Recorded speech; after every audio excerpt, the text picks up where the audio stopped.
It's a new gig created to help the cannabis industry, a marijuana middleman getting paid with tax dollars. The city of Denver announces who it's hired for the new job. Tiny homes for people struggling on the streets.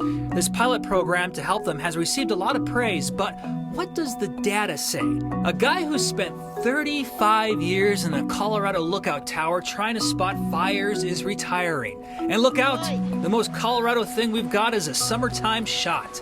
Next. So, it finally feels like summer here in Denver. So we here at Next are going to bring that vibe and lead with a story about golf. Kind of. But this isn't a boring, quiet golf clap story. There's more. This story involves an angry former mayor and a developer with an eye on a golf course that is not supposed to be developed. Here's Marshall Zellinger. So Park Hill is located right here? On the map, Park Hill Golf Course is quite small, but what happens to the 155 acres is going to be a big debate, and Andy Klein might be in the center of it. As a real estate developer, we take risks. His risk is that the city will alter this conservation easement agreement that says the land must always include an 18-hole golf course, meaning no development. The agreement was put in place when Wellington Webb was mayor. I'm not in office now. I'm just an old guy minding his own business, sits on a porch in a rocking chair with a beer. And I'm saying smarter people than me seem like they could get together and figure out a way to purchase this property and leave it as a legacy. We believe that the long-term best use for the Park Hill Golf Course is something other than a golf course. Do you have assurance at all from the mayor or anyone on city council that they would be all for agreeing with you on that? We do not. Klein's group, Westside Investment Partners, bought Loretto Heights in southwest Denver almost a year ago and just now submitted plans for what they want to do with the land. He suggested plans could be years away for Park Hill Golf Course because of that conservation easement agreement that would need to be changed by city council. We don't have a plan approved or even put together that's worth showing to anybody. If we allow this golf course and Park Hill to be sold and redeveloped in a concrete jungle, I believe no park in Denver is safe. If you buy this land and you're not allowed to do anything, what happens then? Then we'll have a nice golf course. This could be the first real test of Mayor Michael Hancock's final term. A major focus of the debates leading up to the election was how much power do developers have based on campaign contributions. Andy Klein contributed $2,000 to Hancock's re-election. But Jeremy, the final decisions about Park Hill Golf Course will be decided by the new city council with 5 new members that get sworn in on July 15th, which is 4 days after the sale may be finalized. He seems, quite confident here. He says he doesn't want to be in the golf course business, so you'd have to think that there's got to be some path to developing on this. Good job, Marshall. Good job. Alrighty. A company that makes blood tubes used for DUI testing in Colorado is voluntarily recalling some of its tubes. It says they are missing a preservative that prevents someone's blood from fermenting. That could result in a higher blood alcohol content in a test. The company BD says about 300 tubes across the country were missing that preservative because of a manufacturing issue. They say they've located 200 of those tubes and are still looking for the other 100. A local defense attorney says 4 of his clients who entered guilty pleas based on their blood tests could be impacted by this recall.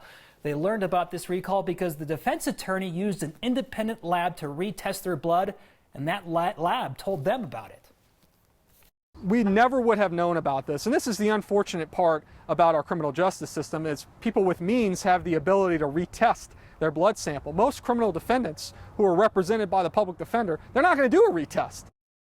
The State Department of Health says requirements on which labs are certified to provide the blood collection kits to law enforcement, it's up to those labs to make sure they are using kits that meet those state requirements. We have an update on that tiny home project for people who are experiencing homelessness in Denver. It's been a pilot program. The idea is to put people who need help in a tiny home as a stepping stone of being out of being homeless. But the push to expand this program is happening without a ton of data to back it up. Here's our Anusha Roy. Nestled up against the train tracks in the Globeville neighborhood sits the beloved community village. Well, we think that the initial numbers are strong. Initial being the key, since the village is a pilot project, but promising enough to one councilwoman she wants to expand. And I'm working on an ordinance to make it easier to do more of those villages. We believe that you could get better services if you had 20 to 30 villagers, perhaps. Currently, there's one. The excitement is partially based on the 19 people who have lived in these homes since 2017. 5 already moved on to permanent housing, the ultimate goal. 2 were kicked out for breaking the rules, and the rest are still here. The scale of the success is what we're all hoping to get to next. A huge hurdle is a lack of affordable housing. Off camera, a woman who lives here said a waiting list for a permanent home can be more than a year, which is why some city leaders think a tiny home is a good in-between, even though there's not a lot of data. This has never really been done before, never really been studied extensively across the country.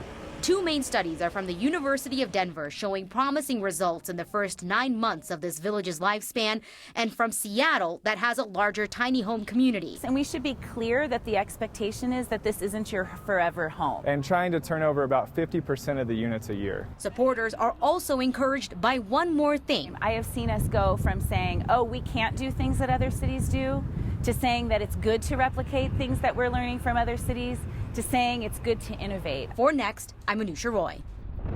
Drafts of this ordinance could be ready by the end of the month, and when it's released, people will be able to weigh in on it. The most Colorado thing we've seen today is actually something that happened over the weekend. But since you can't watch Next on a Sunday, we thought we'd share this beautiful summer day in Breckenridge. One family spent the day poolside with a lot of snow. Not a lot of sun there, but snow. Can you believe it? We know weather has been the most Colorado thing we've seen these past few days. But nature, she's a real beast and she can do what she wants, and we just can't stop her. So I saw a lot of you complaining on Twitter about a late summer here in Denver. I hear you. We're finally expected to hit 90 degrees this week, which is why I'm celebrating with this shirt. What do you think, Kathy? Good idea? I love it. It's a great idea and a great look. And how many of us are feeling that exact way? I mean, we've been waiting for summer. And like many of you out there, I spent a snowy solstice in the mountains in the snow. Should have been a baseball tournament. And the kids were in the warm pools and then running out and playing in the snow. And then you have today, the first day of the first full week of summer. And here we go. Here it is, 82 in the city today. The average is 85. So find that Hawaiian shirt and grab some shorts as well. High pressure is our dominant feature. With the jet stream to the north, the moisture for thunderstorms will be very limited the next couple of days. And so that means good travel weather, good biking and hiking weather, and just keep an eye out for lightning over the northern mountains as we move through tomorrow afternoon. We may see some beautiful lenticular clouds or a wave cloud along the Front Range foothills. And if you catch a snap of that, make sure to send that in to me, and I will post that right here on 9 News. So tonight, a beautiful evening, partly cloudy and 55 degrees. Tomorrow's high at 82. We come awfully close to 90 on Wednesday and get there. The first 90-degree day of the season will be Thursday. Get you into the weekend with summer-like highs in the 90s, and then introduce a few thunderstorms late in the day. And I don't know, Jeremy, nothing says summer like this shot to me. Forget the snow. These guys got the right idea. Right on, Kathy. Can't wait for this week. Thank you. Testing tornado sirens during a storm, not the best idea, right? The city of Brighton messed that up last week. Later, the city said it was supposed to be a silent test. Sunday, tornado sirens went off in Kersey because of a funnel cloud. The sirens came at a time when the National Service did not issue a tornado warning. So was that a mistake? Were messages crossed? Our Corey Reppenhagen explains the twist between policy and meteorology. It was this funnel cloud at 11 o'clock Sunday morning that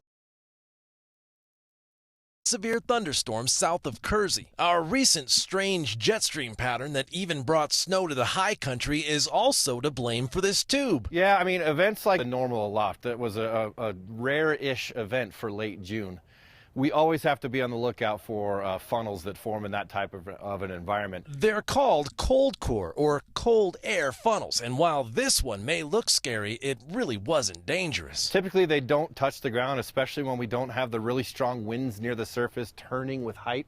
Didn't have that yesterday, so in theory it was just going to be funnels near cloud base. So when reports started streaming in of a funnel in Weld County, the National Weather Service was not surprised. But since they can't see this type of funnel on radar, they needed reports from eyewitnesses to be sure it wasn't dangerous. And they got plenty of reports complete with pictures and video. Given the spotters footage of the funnel cloud itself and the fact the environment didn't support tornadoes, that we were pretty sure a tornado wasn't going to form, so we decided not to issue a tornado warning, even though there was a clear-cut funnel cloud out there. That judgment call was based on a wealth of information. It's a luxury the town of Kersey doesn't have, so their policy is better safe than sorry. City workers there are taught to activate the tornado sirens if a funnel cloud of any kind is spotted by law enforcement or firefighters. That's whether there is a warning on the storm or not. Confusing, yes, but it's a policy the National Weather Service supports. I mean, those are intended to reach the outdoor people, the people that are caught outdoors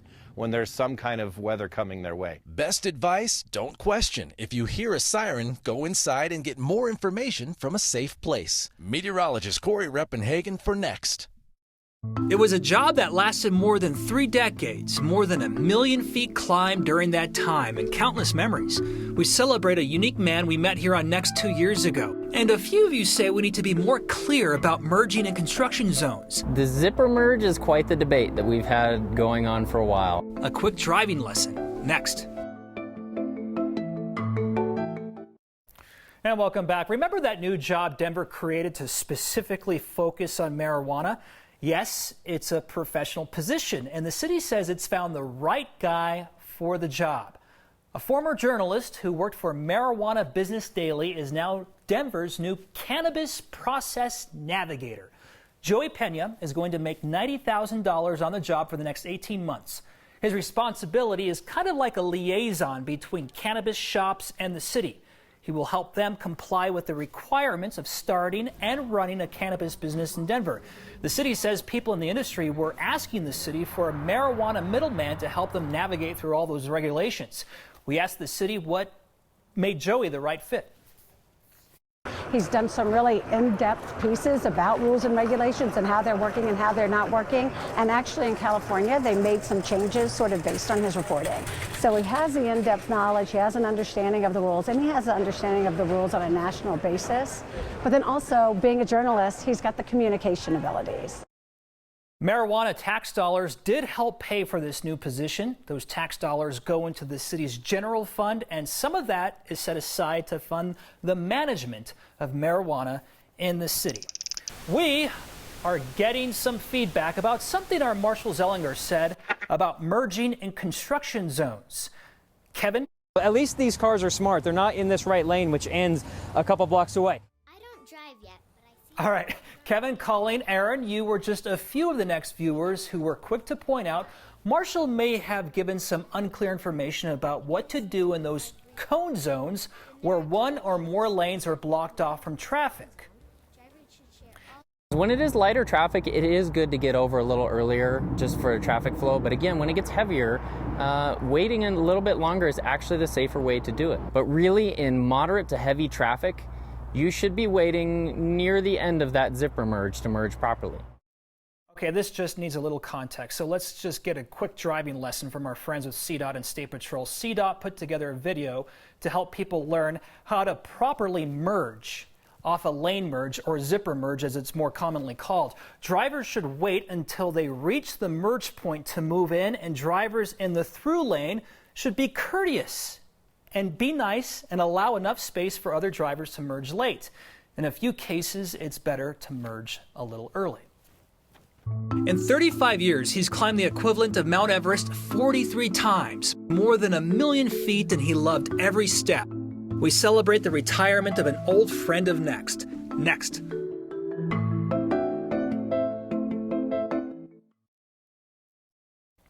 People who have hiked up to the Devil's Head Fire Lookout Tower over the past 35 years have likely met Billy Ellis. Billy retired from the U.S. Forest Service this past weekend after more than 3 decades running the fire lookout in the Pike National Forest. More than 100 people showed up to his retirement party this past Sunday to celebrate his career. Over the 35 years there, Billy climbed a 1.2 million feet to get to that tower. That's equivalent to climbing the Colorado 14er, Mount Elbert, 88 times. He spotted 76 fires from the tower between 2004 and 2017. We met him on Next back in 2017. We're going to let Noel Brennan and Ann Herbst take us back. Quite a workout. This morning commute would be stress-free. Yeah, to get my breath. Were it not so strenuous. You're 9,748 feet. But for Billy Ellis. My name is Billy Gene Ellis. Stress clears. And I work for the Forest Service. When he reaches his office on top of Devil's Head. It's been 33 summers for this 85-year-old. Yeah, that's Mount Pisgah. 5 months a year, he greets tens of thousands of visitors to the historic fire tower. Yeah, and sign in before you leave if you don't mind. Between all those visits is the real reason Billy's here. This is a real clear day, yes. Every 15 minutes, he scans the skies. Is there any active fires right now? Not that I know of, no. Since 2004, Billy spotted 76 fires from a lookout. The furthest one I've ever picked up was back this way, and it's about 50 miles out. He's only missed a few. And I'm devastated for days after that. But Billy's usually in the best spot to see everything. It was a dark cloud came from the northwest this way. The Twister of 2015 made a lasting impression. Got religion that day. 143 steps below the tower is the cabin Billy shares with Margaret, his wife of 56 years. When I'm around, he can't hardly get a word in. Talking helps pass the time. And so does Margaret's obsession. I have a Chewbacca from 1977. With Star Wars. Well, Darth Vader's my favorite. Billy's job down here is just to listen. I don't even know what she's talking about. He's never seen it. He's never seen it. He's never seen it. Both share a love for the outdoors. I would never go down if I didn't have to. Neither is ready to give up this post in the Pike National Forest. And I know the day will come, and it'll be really sad. But while we're here, going to totally enjoy it. Billy will never tire of this commute because this will never really feel like work. It's been a lot of fun. For Next, I'm Noel Brennan. What a great career. There is actually a new lookout person in place running the tower. His name is Matt. He took over in May and says the #1 question he gets from hikers out there, where's Billy? Kind of like, where's Kyle? Don't worry, Matt. I understand how you feel. A post-op update from former mayoral candidate Jamie Gillis. That's next. Jamie Gillis, who ran for mayor, has been recovering from surgery. She's been suffering with a rare medical condition that caused scar tissue to build up in her trachea. Today, she posted an update saying 7 days later after her surgery, she is healing beautifully, but that she still has a long journey. She kept this medical condition a secret during the runoff, a condition that made it hard for her to breathe. So good luck to her. And some quick feedback here. Richard says, Kyle left Next in good hands. He sure did. And I'll be back tomorrow. See you mañana.